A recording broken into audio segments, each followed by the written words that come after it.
Hello friends, welcome back to my channel. So आज हम study करने वाले हैं autonomous investment versus induced investment. So पहले हम बात करते हैं ऑटोनोमस इन्वेस्टमेंट की। ऑटोनोमस इन्वेस्टमेंट वो इन्वेस्टमेंट होती है जिससे जो है जैसे कि हमारा इन्वायरमेंट होता है, वो क्या होता है कंटिन्यूसली उसके अंदर चेंजेस आते रहते हैं। जो हमारे इकोनॉमिक फैक्टर्स हैं लाइक रेट ऑफ इंटरेस्ट हो गया, रेट ऑफ प्रॉफिट हो गया, हमारा इनकम लेवल हो गया, ये सारी चीज़ें जो हमारी इन्वेस्टमेंट को इफ़ेक्ट करती हैं। लाइक अगर हमारे पास ज़्यादा इनकम होगी तो हम ज़्यादा इन्वेस्टमेंट करेंगे, बट जो ऑटोनोमस इन्वेस्टमेंट होती है वो इन सारे फैक्टर से अफेक्ट नहीं होती। ठीक है, तो इनको हम बोलते हैं हमारे इकोनॉमिक फैक्टर। तो इकोनॉमिक फैक्टर से जो है अफेक्ट नहीं होती autonomous investment. Autonomous investment basically हम जो है सोशल सर्विस के लिए करते हैं, ना कि हमारा यहाँ पे प्रॉफिट अर्न करना मोटिव नहीं होता।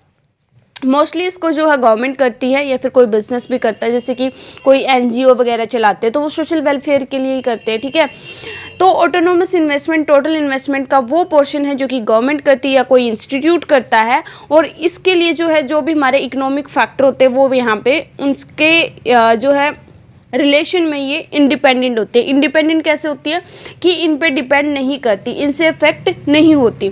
जो भी हमारे इकोनॉमिक फैक्टर्स है जो कि हमारी इकोनॉमी को, हमारी इन्वेस्टमेंट को अफेक्ट करते हैं, उन सब से इसका कोई लेना देना नहीं है, कोई लिंक नहीं है। चाहे हमारी इनकम इंक्रीज हो रही हो, चाहे डिक्रीज हो रही हो, कुछ भी हो रहा हो, ऑटोनोमस इन्वेस्टमेंट हमारी होगी ही होगी। मतलब इन सारी चीज़ों से ये इफेक्ट नहीं होती। सेकेंड हमारी आती है इंड्यूस्ड इन्वेस्टमेंट। इंड्यूस्ड इन्वेस्टमेंट वो होती है जो कि चेंज हो जाती है जैसे ही हमारे इनकम में चेंज आता है या किसी और इकोनॉमिक फैक्टर में चेंज आता है। ठीक है, तो जब हमारी इनकम ज़्यादा होगी तो हम ज़्यादा इन्वेस्टमेंट करेंगे, कम इनकम होगी कम इन्वेस्टमेंट करेंगे। तो इंड्यूस्ड इन्वेस्टमेंट हम प्रॉफिट पर्पज़ के लिए करते हैं, और ये जो है यहाँ पे इंडिपेंडेंट नहीं होती, डिपेंडेंट होती है। जो भी हमारे इकोनॉमिक फैक्टर्स होते हैं वो इसको अफेक्ट करते हैं और उसी के बेस पे जो है हम डिसीजन लेते हैं। सो अब हम ये टैबुलर फॉर्म में स्टडी करेंगे। सबसे पहला पॉइंट हमारा क्या है जो इंड्यूस्ड इन्वेस्टमेंट है वो किस चीज़ पर डिपेंड करती है, इनकम पे डिपेंड करती है। इनकम ज़्यादा हुई हमने ज़्यादा इन्वेस्टमेंट करती। बट ऑटोनोमस इन्वेस्टमेंट के केस में ये क्या होती है, इंडिपेंडेंट होती है। इसको इनकम से कोई लेना देना नहीं, इनकम ज़्यादा हो रही कम हो रही, हमें जो है ऑटोनोमस इन्वेस्टमेंट करनी है तो करनी ही है। ठीक है, तो यहाँ पे ये जो है इनकम पे डिपेंड नहीं करती। सेकेंड है यहाँ पे हम क्या लेके चलते हैं, इनकम इलास्टिक है। इलास्टिक और इन इलास्टिक का मतलब आपको पता होना चाहिए। इलास्टिक मतलब चेंज होती रहती है, इन इलास्टिक मतलब नो चेंज। ठीक है, इलास्टिक इन इलास्टिक। ठीक है, तो it is not income elastic. मतलब यहाँ पे हम क्या कह रहे हैं कि इनकम इलास्टिक मतलब इनकम में चेंज हुआ, उसकी वजह से हमारी इन्वेस्टमेंट में चेंज हुआ। ठीक है, तो यहाँ पे हमारी इनकम क्या होती है, इलास्टिक होती है। बट ऑटोनोमस इन्वेस्टमेंट के केस में हम जो है इनकम को क्या लेके चलते हैं, एक तरीके से इनइलास्टिक लेके चलते हैं। ठीक है, कि उसके अंदर कोई चेंज नहीं आ रहा, उसकी वजह से हमारी इन्वेस्टमेंट के अंदर कोई भी चेंज नहीं आ रहा। तो इंड्यूस्ड इन्वेस्टमेंट है, ये पॉइंट भी आप इसके अंदर डाल सकते हो कि यहाँ पे हमारा मेन मोटिव क्या होता है, प्रॉफिट अर्न करना होता है। ऑटोनोमस इन्वेस्टमेंट में एक पॉइंट और ऐड कर सकते हो कि ये जो है सोशल वेलफेयर के लिए, ठीक है, की जाती है। इसमें जो है मेनली कौन करता है, ये प्राइवेट सेक्टर करता है और यहाँ पे गवर्नमेंट करती है।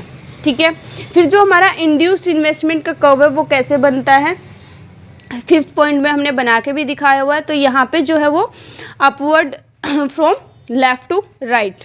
ठीक है, तो इसकी स्लोप कैसी होती है, वो अपवर्ड होती है, और यहाँ पे जो है ये लेफ़्ट टू राइट जा रही है। ठीक है, जैसे यहाँ लेफ़्ट से राइट जा रही है। तो इंड्यूस इन्वेस्टमेंट का जो वो कर्व है वो कैसे अपवर्ड मूवमेंट होती है, लेफ़्ट टू राइट। फिर आप एक पॉइंट में इसको बना के दिखा दोगे, एक्स एक्सिस पे शो करोगे इनकम को और वाई एक्सिस पे शो करोगे इन्वेस्टमेंट को। ठीक है, कि जैसे जैसे हमारी इनकम इंक्रीज हो रही है वैसे वैसे हमारी इन्वेस्टमेंट भी इंक्रीज हो रही है, ये यहाँ पे शो किया गया है। जबकि अगर हम बात करें ऑटोनोमस इन्वेस्टमेंट की, जो यहाँ पे हमारा जो कर्व बनता है वो कैसे बनता है, पैरेलल टू एक्स एक्सिस बनता है। ये हमारी एक्स एक्सिस होती है तो इसके पैरेलल बन रहा है, ये हमारी वाई एक्सिस होती है। एक्स एक्सिस पे हमने इनकम को शो करा है, वाई एक्सिस पे हमने इन्वेस्टमेंट को शो करा है। एंड जो हमारी ऑटोनोमस इन्वेस्टमेंट है वो कॉन्स्टेंट रहती है। ठीक है, जैसे इनकम में इंक्रीज डिक्रीज हो रहा उस वजह से कोई भी इफेक्ट नहीं पड़ रहा है हमारी इन्वेस्टमेंट पे। ठीक है, यहाँ पे हमारी इनकम एक तरीके से क्या है, इन्वेस्टमेंट क्या है, यहाँ पे एक तरीके से उसके अंदर कोई भी चेंज नहीं आ रहा। तो इस वजह से यहाँ पे हमारा कर्व कैसे बन रहा है, पैरेलल टू एक्स एक्सिस बन रहा है। ठीक है, तो यही था हमारा difference between induced investment and autonomous investment. I hope आपको क्लियर हो गया हो। फिर भी कोई डाउट है तो आप कमेंट बॉक्स में पूछ सकते हो। Thank you so much for watching. Please like, share and subscribe. Bye bye, take care, have a good day.